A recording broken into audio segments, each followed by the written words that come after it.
স্বাধীনতা দিবস উপলক্ষে আজকে আমার নিবেদন কবি সুকান্ত আচার্যের কবিতা পতাকার 5 রং। বলো তো দেখি, পতাকায় মোদের কয়টি রং আছে? শিক্ষক এসে শুধালেন হেসে দ্বিতীয় শ্রেণীর কাছে।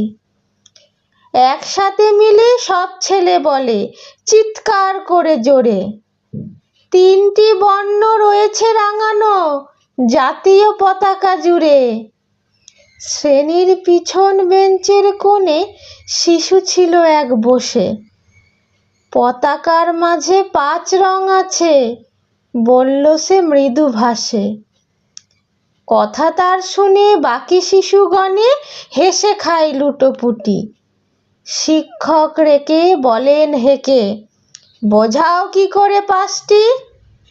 মাথা নিচু করে ভয়ার্ত স্বরে সরল শিশুটি বলে, ওপরে গেরুয়া, মাঝখানে সাদা, সবুজ আছে তার তলে, আর আছে আঁকা গোলাকার চাকা, নীল রং আছে এতে। শিক্ষক বলে, এটিকে ধরলে তবুও হচ্ছে 4টে।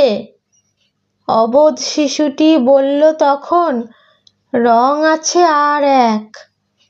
লাল লাল ছোপ দাগ দেখা যায় ওই পতাকার মাঝে। বাবাকে যখন আনলে ওরা কফিনের ঢাকা খুলে, জড়ানো রয়েছে দেহখানা তার পতাকা আর ফুলে। রক্তের দাগে ছিল লাল ছোপ ওই পতাকার মাঝে। এই নিয়ে মোট হলো 5টি, এবার তো ঠিক আছে?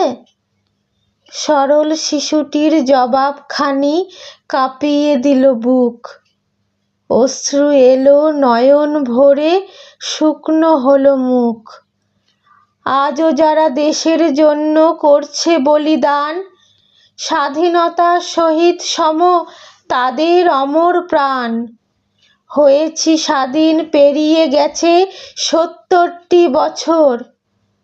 দেশ বাঁচাতে যাচ্ছে যে প্রাণ, রাখছে কি তার খবর?